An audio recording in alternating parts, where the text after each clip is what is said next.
Welcome to the California Interscholastic Federation's Leadership Institute. The CIF was formed during the 1914-15 school year with 65,000 high school students in California and less than 8,000 students participating on their high school teams. Today, there are over 1.8 million high school students with more than 830,000 participating for their school teams, including an all-time high of 354,265 girls. Education-based athletics will continue to thrive because of its life lessons it imparts on our young people.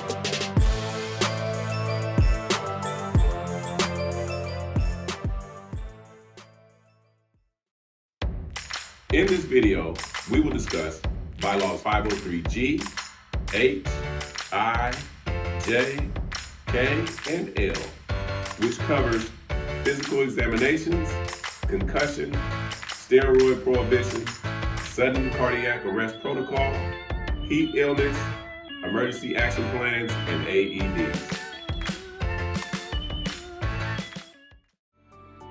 Bylaw 503G, physical examinations, states schools will require that a student receives an annual physical examination conducted by a medical practitioner certifying that the student is physically fit to participate in athletics.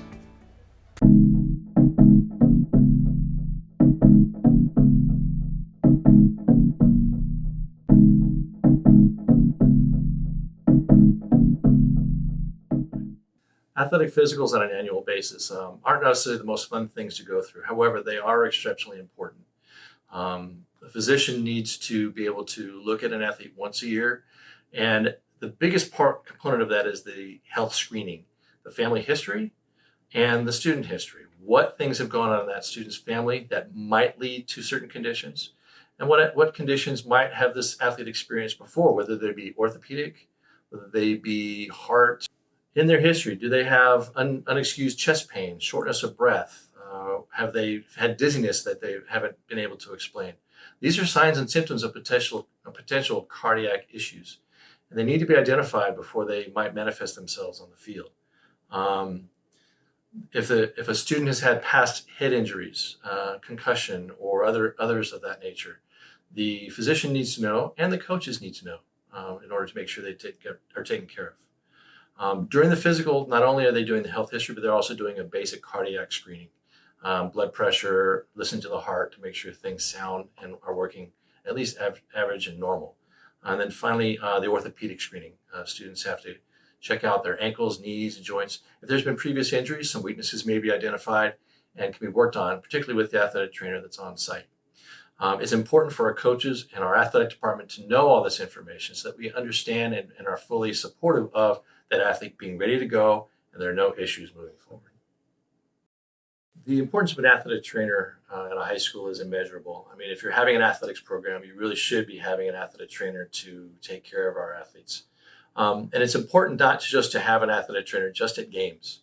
The importance really is in the day-to-day practices, working with our athletes on a regular basis, getting to know our athletes, knowing their pain tolerances, knowing their idiosyncrasies, and building that trust between the athletes and the athletic trainer, the trust with the coaches, the trust with the administration. That is the key piece that I think really allows the effectiveness of our athletic trainers to be there. They also have the expertise to deal with concussions, to deal with heat illness, to deal with so many other things that coaches, though they've taken classes and they're all at least reasonably understanding of the signs and symptoms, it's just not their forte. Coaches also, they're great. We want to make sure that we understand coaches do a wonderful job. But in a game situation, a coach's primary focus is typically on that game and their athletes. And if an athlete gets injured, sometimes it can provide a conflict of interest. And you need someone there that's not in the day-to-day running of the team to sit and make a potential return to play decision. And if you just rely on the coaches themselves for that, then they're going to be all doing the best that they possibly can, and they're not going to be intending to harm a kid. However, again, it is a conflict of interest. To have an athletic trainer there on the sidelines to make those determinations, I think, is vitally important. So I am actually a certified athletic trainer. I started my career as an athletic trainer at a high school, worked there full time. beyond teaching ROP classes to students, and was there on a daily basis. And what I think was most empowering to me, again, was that the building of the relationships. There were many times when athletes wouldn't want to tell the coaches that they might be hurt or injured or those types of things. And they were able to confide in me, and they knew that I wasn't just going to pull them just because they might be hurt. If they were injured, then yes, we had to do some things, but playing hurt, sometimes that's a part of the game. So they built that trust in me and that relationship with me to where they knew they could get it looked at. And if it was something that was worthwhile, yes, I'd make sure that they got pulled and we got treated or sent to a doctor. But otherwise, I would just monitor them to make sure that they were taken care of along the way. Bylaw 503H, Concussion Protocol, states, a student athlete who is suspected of sustaining a concussion or head injury in a practice or game shall be removed from competition at the time for the remainder of the day. A student athlete who has been removed from play may not return to play until the athlete is evaluated by a licensed health care provider trained in education and management of concussion and receives written clearance to return to play from that health care provider.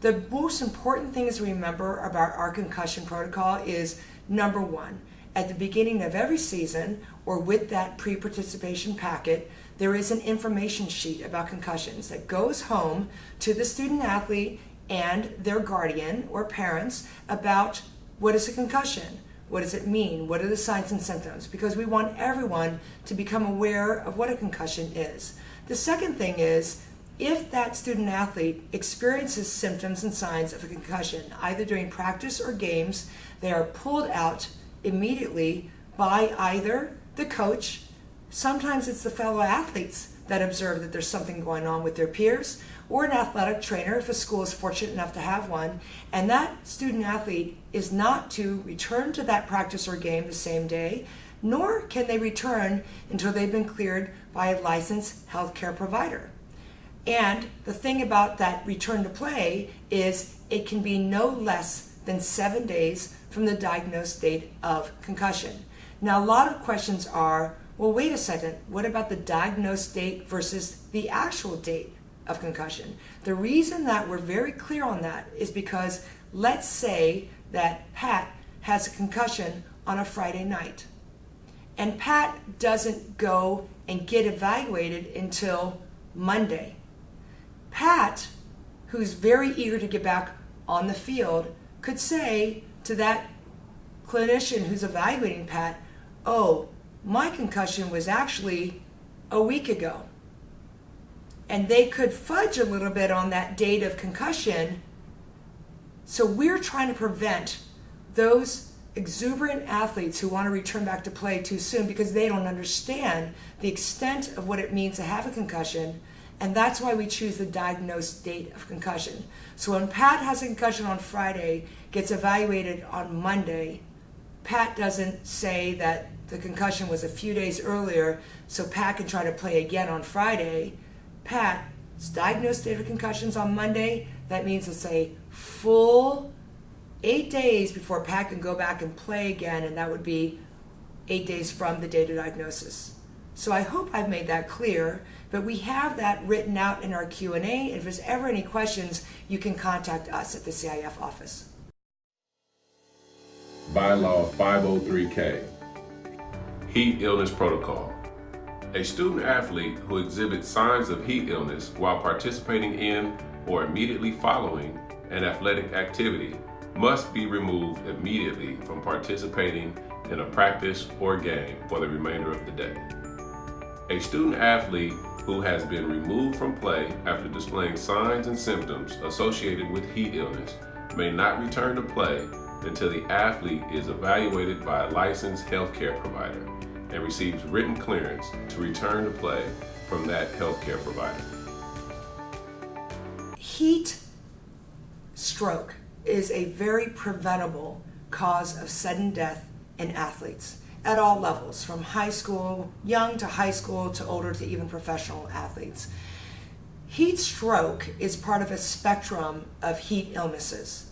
And so you can have heat exhaustion. Heat stroke certainly is the most serious, where the skin is hot, dry, there's mental status changes, where someone is dizzy, lightheaded, they're incoherent, sometimes they're mumbling, they can have seizures. But even before that, you can have symptoms of heat exhaustion, which is more where someone feels like lightheaded or faint, or they're sweating a lot, or they're just feeling like really fatigued. And you have to recognize those signs, because if you don't, it can progress on. There is also other components of heat illness. So one of the things is heat cramps. Heat cramps can happen if the body temperature is getting too high, but there's also other types of cramps in the muscles. So you can have a muscle cramp because the muscle is overworked, because that person is not fit enough to practice at those, especially during the tryouts, and they could have a muscle cramp, for example. So what's, I think, really important for us to understand is when we look at the heat illness legislature, which again is a state law, and we look at our protocol, we can combine those two together and we can say, okay, what does this mean? It follows along the same types of principles, which is if someone has a heat-related illness signs and symptoms, they should be pulled from practice or a game, and they should be monitored, evaluated, not return, and only return after they've been evaluated and cleared by a licensed healthcare provider. Okay?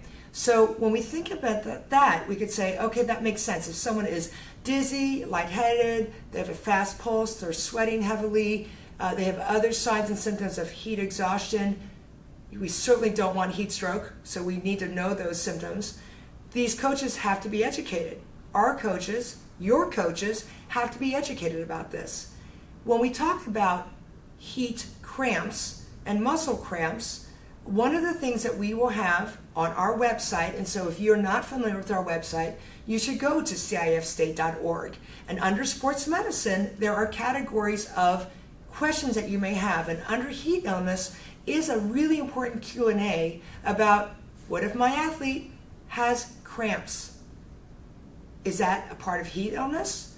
And we differentiate between muscle cramps versus heat illness cramps. And we can be clear about if your athlete has cramps and you pull them out and you observe them, and with stretching and rest, of course they should always be hydrating, the cramps go away, and there are no other signs and symptoms of heat illness, heat exhaustion, then certainly they can try and go back to practice or the game. But if it happens again, they need to pull them out, they need to get them evaluated by a physician or another licensed healthcare provider to be able to make sure that they're doing everything correctly before they can come back to practice, so they can safely come back to practice. Because there are other things that can happen that we don't expect the coaches to know. The coaches are pretty smart, but we don't expect them to know everything. And someone can have sickle cell trait, someone can have another congenital disorder, or someone can actually have an ankle sprain or a muscle injury that they're not telling the coaches about, and that's what's causing the cramping to happen. Or even low back pain with nerve pain that goes down into the leg, and that can cause muscle cramping. So you want to have a physician evaluate that and make sure that they're okay and good to go, so they're 100% for your next practice or game. Bylaw 503J, Sudden Cardiac Arrest Protocol, states, a student athlete who passes out or faints while participating in or immediately following an athletic activity, or who is known to have passed out or fainted while participating in or immediately following an athletic activity, must be removed immediately from participating in a practice or game for the remainder of the day. So for sudden cardiac arrest, it can also be a very scary thing. And we think about the shows and the movies and everything we see about people clutching their chest and then they're collapsing. And those are usually your older athletes and or older people that have myocardial infarction, for example, from watching a really exciting basketball game or volleyball match. And that can happen in the stands, that can happen with our officials. everything. But what we want to do is, in particular with our student athletes, we want to make sure that if you have any student athletes who complain of feeling lightheaded, or they feel like their chest is pounding, or they can't catch their breath, or they have chest pressure, that again, our coaches are pulling them out of practice or games, and they are making sure that they get evaluated. If there's not an athletic trainer on the bench, or not an athletic trainer in the gym or on the practice field or on the wrestling mats, and that student athlete continues to feel worse, then that is an automatic 911 call. I would just be very clear with that. We don't want to mess around with something that could be cardiac related. Now, if you've listened to what I've said so far and you haven't fallen asleep, a lot of symptoms are similar. Heat exhaustion symptoms can be similar to sudden cardiac arrest symptoms. And again, we don't expect our coaches to know the nuances, but what we do expect them to do is to go through the coaching education, which is now we need coaching education for sudden cardiac arrest, we need coaching education for concussion, and we need coaching education for heat illnesses. And it's very important because these are the signs and symptoms that they can recognize. They will never be faulted for being too cautious. So if a student athlete has those symptoms, they should pull them out of a practice or game, and they shouldn't let them back in until they've received written clearance. Again, every single one of these, concussion, heat illness, and SCA, sudden cardiac arrest, written clearance from a physician or other licensed healthcare provider saying that they're safe to return back to play. Okay, so be comfortable with that. Now, the other new things that have come into play in the last year or so, which are really great in my opinion, and I think a lot of everyone on the Sports Medicine Advisory Committee would say very important, is that now there's a law on the books, state law, that says that every school should have at least one AED. And an AED stands for Automated External Defibrillator. Now, as you and I know, schools are really big or schools are small. Some small campuses, maybe one AED is all you need. But sometimes the larger campuses, you're going to need more because you want to be able to get to that AED and back within 3 minutes of a student athlete or a coach or a parent in the stands or someone collapsing, okay? Or having these symptoms that you think they're going to collapse. So AEDs are necessary. The other thing is emergency action plans. Please be familiar with the protocols, with what we've said about sudden cardiac arrest and the state laws that says you need to have an emergency action plan posted at your various athletic spots. And in fact, as a principal, not only posted at the athletic fields and venues and the gyms, but also by the cafeteria, also by the front office, also by the guidance counselors. They should be posted so that people know what to do in case of a medical emergency. Because too many people panic. And what we have to do is have a systematic approach.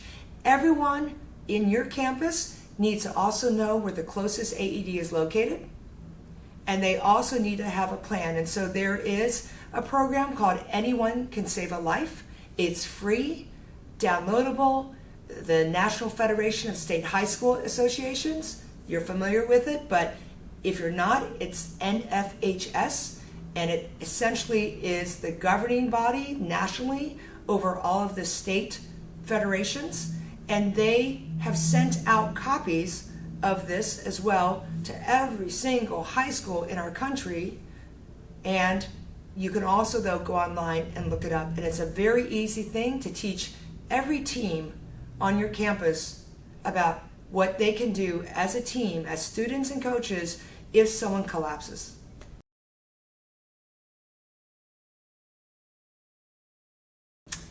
Let's talk about athletic trainers. First of all, for those of you who don't have an athletic trainer, they are vital, I believe, to the success of student athlete health and safety on your campus. They're also vital to the success of your coaches on your campuses. If you're going to have an athletic program, I don't feel like it's really fair to have your coaches be able to tease out heat illness and and sudden cardiac arrest. I mean, they need to know about it. There's no question about it. They need to know about it. But to have an athletic trainer available to them to help with their student athletes, should there be an injury that happens. Take away the things we've just talked about, but let's talk about just an ankle sprain. There's varied levels of degrees of ankle sprains. And should a coach be expected to know whether or not it's safe to go back with this particular injury? Whereas an athletic trainer can certainly help with that. The other thing to help with administration, from the top down, we've talked about these protocols. We've talked about having information sheets go home with the parents. And what I neglected to mention, but this heat illness information sheet goes right home with the student athlete. Bylaw 503I, Steroid Prohibition.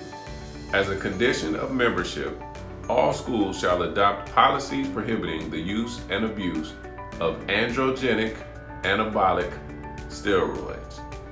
All member schools shall have participating students and their parents, guardians, caregivers agree that the athlete will not use steroids without the written prescription of a fully licensed physician to treat a medical condition. So, up to this point, we've talked about several protocols, and maybe your head is spinning, and hopefully not. Because again, everything that we've talked about today, we can find on the website. And so use that as your resource. This is really just so you can know all the valuable information that we're doing right now, but the things that you have to know about as leaders, as administrators, for your districts and for your schools. The last thing I want to talk about is the steroid issue. We do have a bylaw about steroids. And as you know, anabolic steroids are different than corticosteroids. And I want to make that clear. Corticosteroids are those medications that may be used by your physician for to inject a rotator cuff inflammation. Those are medically indicated substances to decrease inflammation. Those are called corticosteroids. But now we're talking about anabolic steroids. And anabolic steroids are basically usually not prescribed. There are some circumstances, and they're very unusual, but it can happen, where anabolic steroids could be prescribed by a physician. And a physician means a physician that's licensed by the AMA and recognized by the American Medical Association.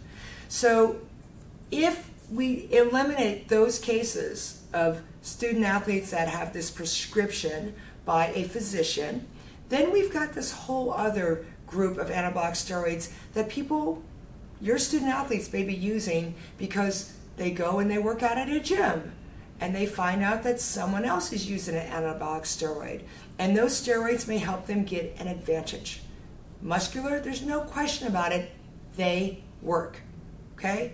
But it's not a level playing field, and it's not something, number one, that we want in high school athletics or even college athletics or professional athletics, but also it has side effects. Now, some are short term. If you stop that anabolic steroid, that side effect will go away, but some can be long term. The other thing is it has an incredible effect emotionally on our student athletes. And as you may know, there are student athletes who have used anabolic steroids who have gotten depressed, who have even committed suicide. And so we want to be able to recognize the use of anabolic steroids in our populations and our student athletes. And we think about mainly boys are going to use it, but some girls are using it as well. And I will stress that it's not always athletes. There are a lot of people that are using it for self-image, body image.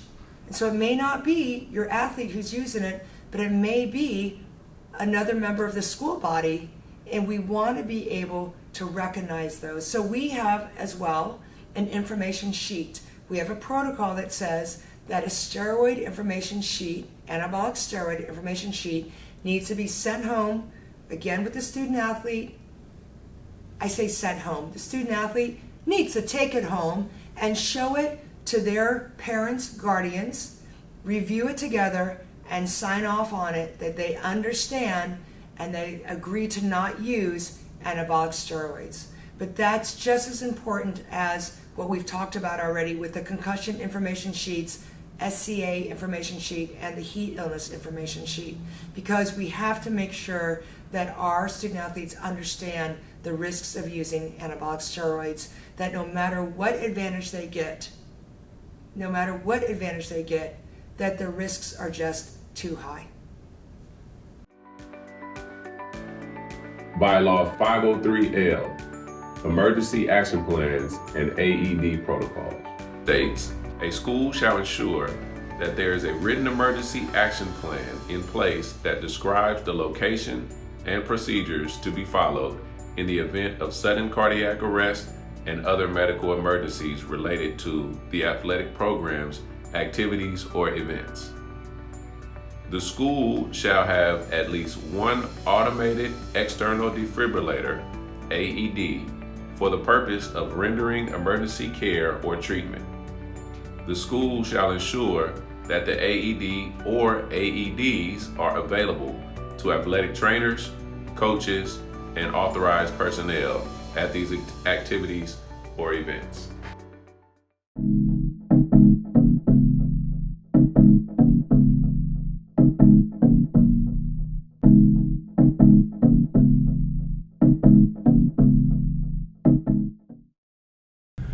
I know that we were incredibly blessed. A year ago, there was a series of days where there was a number of lightning storms, and we had some outside events. Because of our action plan, we were able to get football stadiums emptied and people to areas that were safe, away from lightning, and in some cases get them back in the stadium after we had determined that it was safe. And in a couple of other cases, we rescheduled the game for the next night based on information, based on weather, based on the decisions that our action plans, the protocol that our action plans had in place for our people to work with. We started with at the very top. We met with our superintendent and his cabinet and got their thoughts and their feelings on what they saw as a district philosophy. Then we sat down with all the stakeholders. We sat down with our on-campus nurses. We sat down with our fully certified athletic trainers. We sat down with our athletic directors. We thought, okay, where are people going to be? How do we get people from place to place? Where are safe havens? Where are places that we can get people to that they'll be out of harm's way? How do we do that quickly? How do we do that efficiently? The idea of being ready, that idea of not being surprised, that idea of being in control, being calm, being the voice of reason, and just saying, you know what, we have a plan. We know what we're doing. Here's where we're going. Here's how we're doing it. And it's, in some cases, it's been practiced. In other cases, it's been fully discussed and vetted by all the stakeholders that are going to be involved.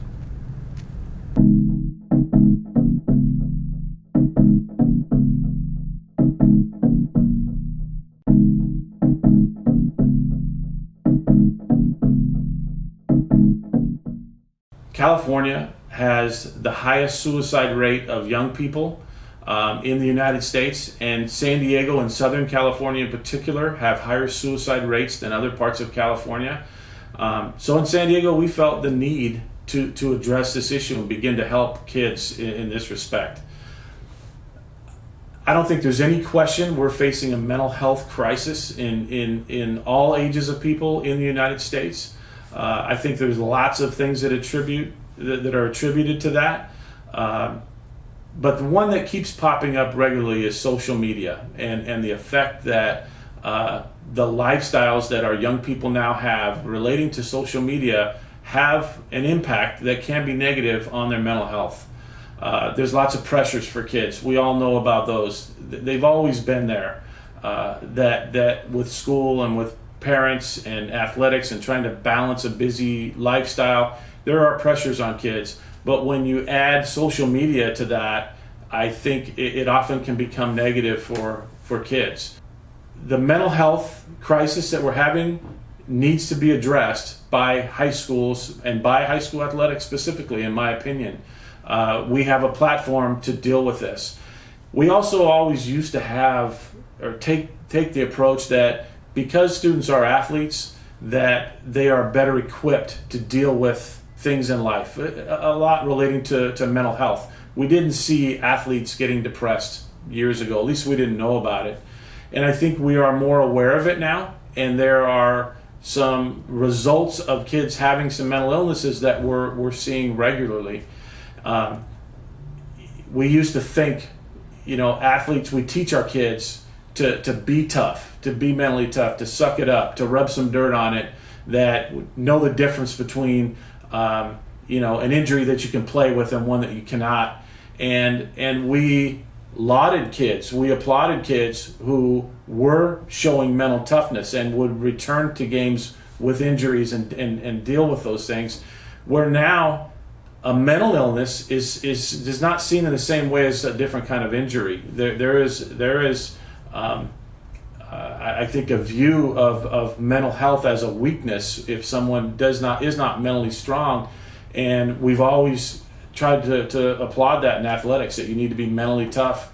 We also have a mechanism now to test kids, to test their mental health. I believe mental health testing should be part of the physicals that are conducted, the mental health screenings that are conducted on an annual basis for our athletes. 2 quick questions can be asked of kids that may lead to additional questions depending on their answers, but for most kids it would be the answer to those questions clear them. But what Rady Children's Hospital has found is that in testing young people that have no known mental illnesses, that amongst kids that are tested, 5% have either some form of depression or some form of suicidal ideation. And 5%, when you take the numbers of athletes participating in San Diego and the state of California and the country, is a huge number. And in that 5%, if we are addressing some mental health issues with those kids, it can have a huge impact. After we test them, when we find that they have mental health concerns, we need to provide resources for them, regardless of what their insurance is. We need to provide resources to kids who need them, who maybe have some form of depression that may lead to a greater incident of suicide. We need to teach people to recognize mental illness a lot sooner. Many mental illnesses come out when kids are young, often in the teenage years. And so for adults that are around kids, our coaches, our counselors, our teachers, to have the ability to start recognizing mental illness better will also make a huge impact. We need to educate parents. In the group sessions that we've had with students relating to mental health in San Diego, we have found that more pressures for kids come from parents than they do anybody else. It's not a tough coach. It's not the vice principal who's disciplining them. It's not a teacher who's demanding too much. For kids, the majority of the pressures in their life come from their parents. And parents need to understand that, recognize that, and have the ability to understand what that means to kids.